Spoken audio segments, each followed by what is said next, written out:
एक मित्र ने लिखा है, आपने अष्टावक्र के सूत्र पर बात करते हुए कहा था कि हमें जियो और जीने दो की तरह से रहना सबसे ठीक है। इसमें मुझे लगता है कि स्पेस की ज़रूरत पड़ती है कि हम फैमिली स्ट्रक्चर में एक दूसरे को स्पेस दें। जैसे किसी का घर अगर बड़ा हो तो वो कभी अपने आप और दूसरों को स्पेस देने के लिए कहीं दूसरे रूम में जा सकता है, लेकिन अगर किसी का घर छोटा हो और कहीं स्पेस पाने और देने के लिए कोई जगह न हो तो वो क्या करें। जियो और जीने दो के लिए किसी का होना भी ज़रूरी हो सकता है। किसी के लिए अगर कोई अकेले रह रहा है तो उसे फील ही नहीं होगा कि वो खुद जी रहा है और दूसरों को जीने दे रहा है। फैमिली के साथ हैं तो जीने और जीने दो को वो समझ सकता है। मेरा क्वेश्चन यही है कि फैमिली और अकेले में जियो और जीने दो को कैसे इम्प्लीमेंट करें और स्पेस देना भी कैसे इम्प्लीमेंट करें। अगर कोई अकेले लाइफ जी रहा है तो वो तो सिर्फ अपने पर ही ये दोनों बातें इम्प्लीमेंट करेगा, लेकिन कैसे, कृपया स्पष्ट करें कि अकेले और फैमिली के साथ वो कैसे रहे इस कंसेप्ट के साथ कि जियो और जीने दें और स्पेस दें।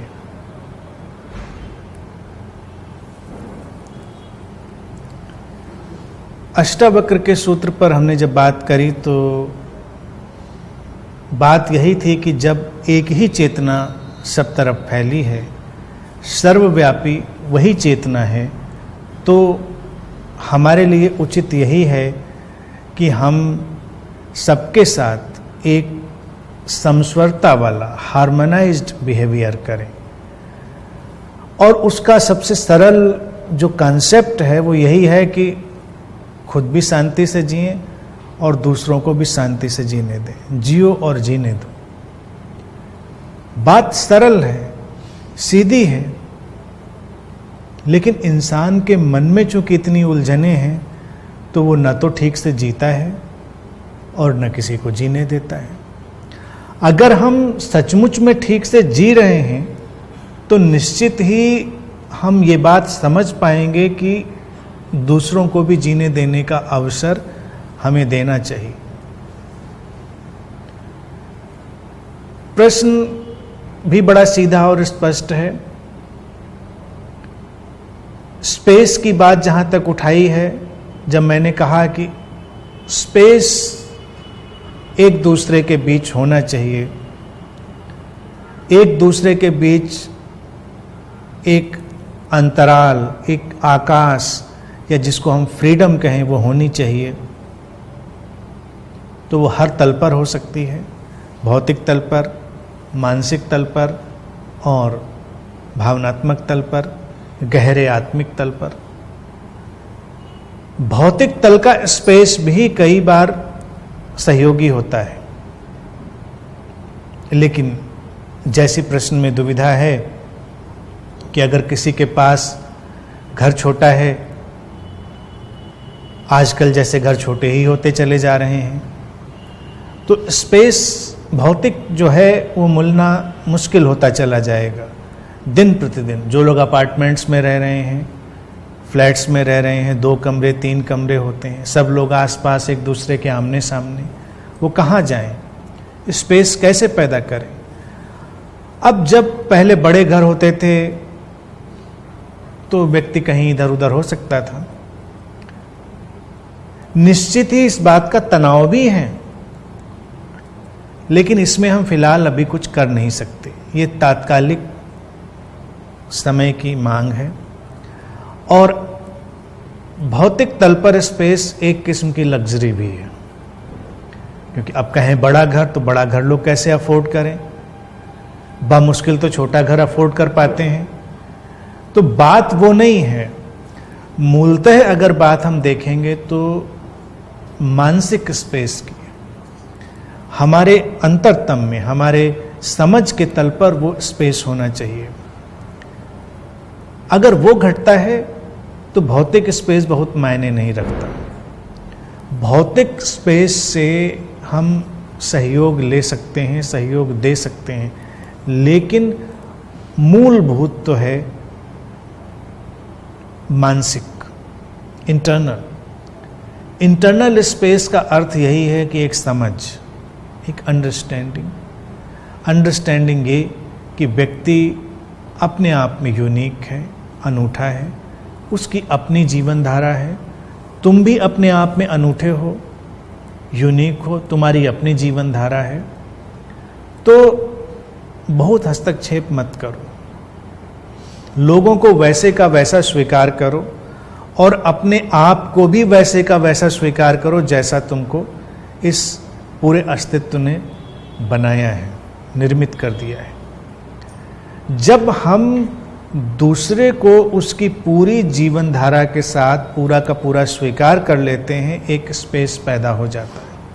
हम इंक्रोचमेंट करना, हस्तक्षेप करना बंद करने लगते हैं। अभी हस्तक्षेप इसलिए होता है क्योंकि हम ये नहीं मान पाते और हर व्यक्ति जो साथ में रहने लगता है वो एक दूसरे को किसी न किसी बात के लिए जिम्मेदार ठहराता रहता है। सुख दुख के लिए जिम्मेदार ठहराने लगते हैं, प्रसन्नता अप्रसन्नता के लिए, यहाँ तक कि तमाम तरह की छोटी छोटी बातों के लिए भी हम एक दूसरे को ही जिम्मेदार मानने लगते हैं। आमतौर से ऐसे परिवार में रहने वाले लोग एक दूसरे पर दोषारोपण करते हुए जीवन बिता लेते हैं। It is kind of blame game, चलता रहता है वो। लेकिन ये तभी चलता है जब अभी हमारे अंदर ये अंडरस्टैंडिंग नहीं आई है कि तुम्हारा जीवन अपने आप में अलग है और दूसरे का जीवन अपने आप में अलग है। किसी गहरे तल पर वो एक हैं, किसी गहरे तल पर वो बिल्कुल ही जुड़े हुए हैं, जैसे एक ही चेतना के विस्तार की तरह, लेकिन उनकी जो अभिव्यक्ति है वो अपने आप में बिल्कुल फर्क है। तो उसका पूरा का पूरा स्वीकार करना है, एक्सेप्ट करना है उसको। तब हम सामने भी किसी के बैठे हों तो भी वो स्पेस पैदा हो जाएगा, 24 घंटे भी किसी के साथ रह रहे हों तो भी वो स्पेस पैदा हो जाएगा। इसी बात को समझकर खलील जिब्रान ने बहुत ही सुंदर वक्तव्य दिया था इस पर। उनकी प्रसिद्ध पुस्तक थी प्रॉफिट, उसमें संबंधों के बात पर ही वो कहते हैं कि let there be spaces between your togetherness, अपने साथ के बीच कुछ अंतराल रहने दो। फिर उसके वो उदाहरण देते हैं आगे, वो कहते हैं एक भवन को भी अगर टिकना है तो उसके जो खंभे हैं, जो उसके पिलर्स हैं, उनको थोड़ा दूर दूर होना पड़ता है। एक साथ अगर उनको हम ले आएं, बिल्कुल आपस में जोड़ दें तो छत नहीं टिकेगी, वो गिर जाएगी। सितार के तार को भी अगर बजना है तो उनको एक निश्चित दूरी पर होना चाहिए, तारों को, ना बहुत दूर ना बहुत नजदीक। स्पेस से जब हम खूबसूरती पैदा करेंगे तो उसमें ये बात भी ध्यान रखने वाली कि अगर स्पेस बहुत ज़्यादा हो जाए तो संबंध नहीं रह जाएगा, और स्पेस बहुत खत्म हो जाए तो संबंध तब भी नहीं रह जाएगा। तब वो एक दूसरे को इंक्रोच कर देगा, आक्रामक हो जाएगा। वो सितार के तार की तरह, साथ भी और एक निश्चित दूरी पर। तो ये तो समझ है, ये तो अंडरस्टैंडिंग है। जैसे बुद्धा भी इसी उदाहरण को जब लेते हैं तो वो कहते हैं कि सितार के तार ऐसे ही होने चाहिए कि ना बहुत कसे हुए ना बहुत ढीले। उनसे संगीत निकलेगा तभी जब वो संतुलित हो। तो स्पेस से तात्पर्य है संतुलन से और समझ से। हमारे अंदर एक इनर बैलेंस हो, और वो बैलेंस आएगा हमारी समझ से। फिर हम साथ रह रहे होंगे और हम अप्रभावित रहेंगे, अपने जीवन के हम उत्तरदायी होंगे। जियो और जीने दो का कॉन्सेप्ट जो है वो भी इसी कॉन्सेप्ट के समानांतर ही है, पैरेलल ही है, दोनों एक साथ ही चलते हैं। अब जैसे प्रश्न में पूछा है कि अगर कोई अकेले रह रहा है व्यक्ति तो वो कैसे समझेगा इस बात को कि वो ऐसा कर पा रहा है। और जो लोग साथ रह रहे हैं वो तो समझ भी सकते हैं इस बात को। प्रैक्टिकल रूप से देखा जाए, कोई भी व्यक्ति इतना भी अकेला नहीं रहता है कि वो किसी से इंटरेक्ट ही ना करता हो, किसी से बिल्कुल भी संबंधित ही ना होता हो। कम हो सकता है, ज़्यादा हो सकता है। जब आप लगातार किसी के साथ रहते हैं तो ज़्यादा संबंधित होते हैं, आपका सरोकार ज़्यादा पड़ता है, आमना सामना ज़्यादा होता है लोगों से। लेकिन अगर आप अकेले भी रह रहे हैं तब भी संसार में रहने की प्रक्रिया ही संबंधित होकर रहने की है। वहाँ भी आप इस चीज़ को उतनी ही समझदारी और उतनी ही गहराई से इम्प्लीमेंट कर सकते हैं। कई बार तो तुम देखोगे कि अकेले रहने वाले लोग तो बहुत उपद्रव करते हैं, क्योंकि वो दूसरों के जीवन में हस्तक्षेप करना चाहते हैं, दूसरों को प्रभावित करना चाहते हैं, अपने ढंग से कुछ चलाना चाहते हैं, अपने ढंग से कुछ वो नियोजित करना चाहते हैं।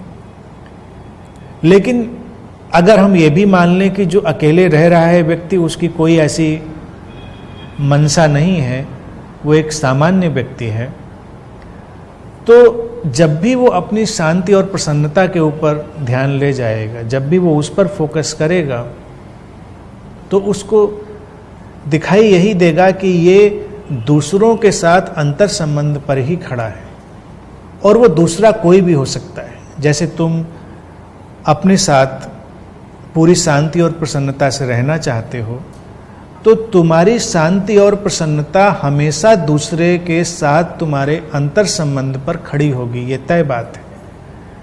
वो दूसरा कोई भी हो सकता है, तुम्हारा बहुत नज़दीकी प्रियजन हो सकता है, थोड़े बाहर के दायरे के तुम्हारे रिलेटिव्स, तुम्हारे दोस्त हो सकते हैं, तुम्हारे सहकर्मी हो सकते हैं, कोलीग्स हो सकते हैं, तुम्हारे व्यवसाय के पार्टनर हो सकते हैं।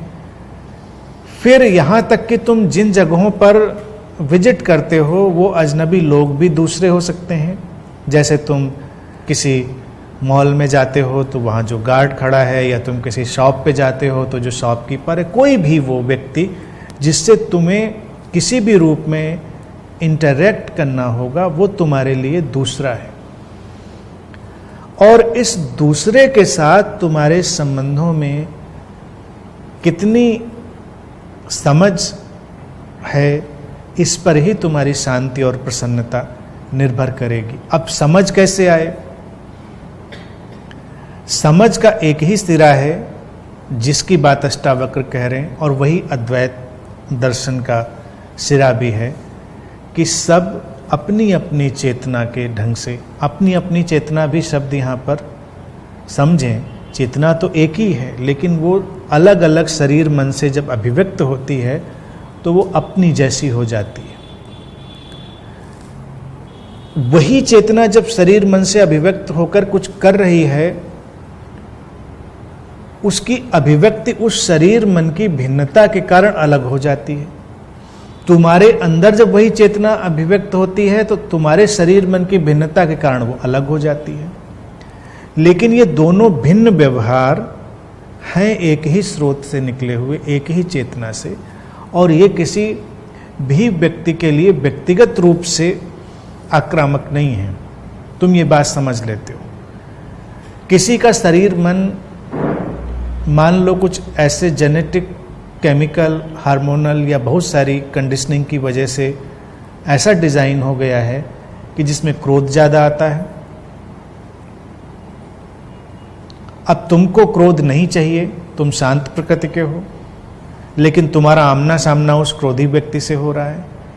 स्वाभाविक रूप से जब तुम सामने होगे तो क्रोध भी तुम्हारे ऊपर आएगा, तुम शिकार बनोगे उसके। तो देखने का एक नज़रिया ये हो सकता है कि व्यक्तिगत रूप से वो व्यक्ति तुम्हारे ऊपर क्रोधित हो रहा है। अष्टावक्र के सूत्र के संदर्भ में अगर देखेंगे तो नज़रिया ये हो सकता है कि क्रोध उसके माध्यम से घट रहा है, क्योंकि उसका डिज़ाइन वैसा है। तुम बीच में आ गए हो। तुम इस बात को स्वीकार कर लेते हो, तो तुम्हारे स्वीकार करते ही एक शांति आ जाती है। क्योंकि अगर तुम किसी को करने वाला मान रहे हो, डूअर मान रहे हो, तभी तुम उससे उलझोगे। एक ही चेतना की अभिव्यक्ति का अभिप्राय इतना ही है कि न तो वो करता है न तुम करता हो। डूअर तुम भी नहीं हो, डूअर वो भी नहीं है, दोनों अकर्ता हैं। और चेतना से ही वो अभिव्यक्ति घटी है। चेतना से अभिव्यक्ति घटी है तो वही जो घट सकती थी उस क्षण में, उसके सिवा कोई दूसरा विकल्प नहीं था। तुम अपनी अगर समस्या देखो तो वो भी बड़े आराम से हल हो जाएगी कि तुम्हारे पास देखने का भी वही मैकेनिज्म है जो तुम्हें उपलब्ध है। इसलिए अगर तुम इतना भी अपने को मान पाओ, समझा पाओ कि तुम सब कुछ नहीं जान रहे हो, तुम्हें सब कुछ ज्ञात नहीं है, तुम सब कुछ जान भी नहीं सकते, तुम तो उतना ही देख और जान पा रहे हो जो तुम्हारे शरीर मन की क्षमता के हिसाब से तुमको पता चल रहा है। और वो सबकी अलग अलग है, सबका मस्तिष्क अलग अलग ढंग से डिजाइंड है, अनुभव की धारा सबकी अलग अलग है, बुद्धि भी सबकी अलग अलग हो सकती है, सारा परिप्रेक्ष्य, सारा जो सिनेरियो है वो बिल्कुल अलग हो सकता है। तो तुम्हारी दृष्टि कभी अंतिम नहीं हो सकती और किसी की भी दृष्टि कभी अंतिम नहीं हो सकती। सारा उलझाव तो यही है कि व्यक्ति को लगता है जो मेरी समझ में आया बिल्कुल ठीक है, तो दूसरे को समझ में क्यों नहीं आया। उलझाव इसी बात का है, दूसरे ने ऐसा क्यों किया, तुम उस परिस्थिति में होते तुम वैसा नहीं करते, दूसरे ने वैसा किया तो ठीक है, दूसरा वैसा ही कर सकता था, तुम वैसा ही कर सकते थे, इसमें कोई अड़चन की बात नहीं। घर परिवार में अगर देखो तो सारे झगड़े, बच्चे हों बड़े हों, उसमें इसी बात के होते हैं क्योंकि तुम एज्यूम करते हो कि दूसरे को ऐसा करना चाहिए था और वो एजम्पशन आया है तुम्हारी अपनी ही समझ से क्योंकि तुम वैसा करते उस परिस्थिति में शायद, लेकिन जैसा तुम करते वैसा ही दूसरा करेगा ये तुमको तो पता नहीं। तो तुम सहज हो सकते हो, तुम ये एक्सेप्ट कर सकते हो कि इस शरीर मन से चेतना का जो एक्सप्रेशन है, अभिव्यक्ति है, वो ऐसे ही हो रही होगी और वो तुम्हारी तरफ व्यक्तिगत रूप से टारगेटेड नहीं है, इसलिए तुम सहज हो सकते हो। इस सोच के साथ तुम दूसरे के साथ कंफर्टेबल बनोगे, अन्यथा कभी कंफर्टेबल नहीं बनोगे। ऐसा रहेगा तो हमेशा तुमको लगता रहेगा कि जानबूझकर कोई दूसरा कर रहा है ऐसा। जानबूझकर कोई कुछ नहीं कर रहा, तुमको तो अपने हिसाब से अपनी जीवन धारा को रेगुलेट करना है। ये करीब करीब वैसा ही है जैसे तुम सड़क पर जब गाड़ी ड्राइव करने निकलते हो, तुम केवल अपनी ड्राइविंग पर फोकस रखते हो, दूसरों की ड्राइविंग पर तुम बस इतना ही फोकस रखते हो कि वो तुम्हारे रास्ते में कैसे ना आ जाएं और तुम सुरक्षित बचकर कैसे निकल जाओ। इससे ज़्यादा तुम्हें किसी की ड्राइविंग से कोई मतलब नहीं है, ना उनका तुम्हें विश्लेषण करना है, ना उनको तुम्हें सर्टिफाई करना है, तुम्हें कुछ भी नहीं करना है। अच्छे हैं बुरे हैं तुमको ये भी तय नहीं करना है, तुमको बस इतना ही तय करना होता है कि तुम अपनी गाड़ी ड्राइव करो ठीक से, कोई रास्ते में अचानक आ जाए तो तुम अपना रिस्पॉन्स कर सको, ब्रेक लगा सको या उसको ठीक से ड्राइव करके आगे ले जा सको। तो तुम ड्राइव रोज करते हो और घर पहुंच जाते हो, तुम्हें कोई उलझन कोई अड़चन नहीं होती। तुम कभी बैठकर सोचते भी नहीं कि दूसरे ने ऐसा क्यों किया था, वो बीच में क्यों आया था, वो किनारे क्यों आया था, क्योंकि तुम जानते हो ऐसे ही है, सबका भिन्न भिन्न ढंग है, सबकी अलग अलग स्टाइल है, अलग अलग तरीका है। लेकिन हम लोगों पर जब आते हैं तब ये बात नहीं मान पाते, जब व्यवहार और संबंधों में ये बात होती है तब हम नहीं मान पाते कि सब अपनी गाड़ी शरीर मन की अपने अपने ढंग से ड्राइव कर रहे हैं, सब अपने ही ढंग के ड्राइवर हैं। तुम इसको स्वीकार कर लो और शांति से रहो। और ये जो अपना अपना ढंग पैदा हुआ है ना, इसके लिए बेसिक ख्याल हमेशा रखना कि वो गहरे तल पर एक ही चेतना से आया है, ये केवल शरीर मन की भिन्नता है। तो इसको व्यक्तिगत रूप से किसी को तुम दोषी नहीं इसमें ठहराओ, तब तुम शांत हो सकते हो। अकेले हो या 10 लोगों के साथ हो, या तुम ज़्यादा लोगों के साथ हो, इन बातों से कोई अंतर नहीं पड़ता। ये तो इतनी फंडामेंटल समझ है, बेसिक समझ है जो तुमको लानी है। अगर कोई व्यक्ति पूरा ये समाज छोड़कर जंगल चला जाए तब भी क्या तुम समझते हो अकेला हो जाएगा? वो वहाँ पशु पक्षी पेड़ पौधों से संबंध बना लेगा, उनके साथ दोस्ती दुश्मनी शुरू कर देगा। व्यक्ति जहाँ भी रहेगा संबंधित होकर ही रहेगा, और उस संबंधित होने में जब वो एक गहरे स्वीकार की दशा में जिएगा और उस अकर्ता की, नॉन डूअर की समझ को अपने अंदर लाएगा कि सबके माध्यम से वैसा हो रहा है और वो उस एक चेतना, उस एक स्रोत से ही हो रहा है, तो फिर कोई उलझन अड़चन नहीं रहेगी।